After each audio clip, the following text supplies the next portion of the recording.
Good job Sayan, আজ তো তুমি ইন্ডিয়ান আর্মিতে সিলেক্ট হয়ে গেলে। এ নাও তোমার ড্রেস। Thank you sir.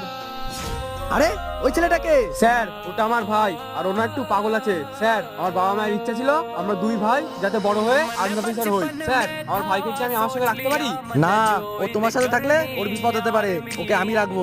ঠিক আছে স্যার, জয় হিন্দ। জয় হিন্দ। এই ছেলে এদিকে আসো। এ নাও বন্দুক, আর তোমার দাদাকে দিয়ে আসো। ও ভাই শোনো, তুমি কি বড় হয়ে ফাঁসি হতে চাও? হ্যাঁ স্যার। সব সময় একটা কথা মনে রাখবে, যে দেশের সঙ্গে গাদ্দারি করবে তাকে মারতে তুমি এক সেকেন্ডও ভাববে না।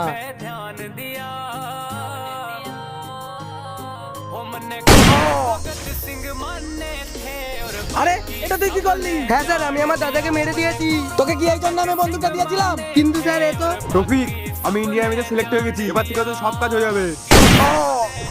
সাব্বাস।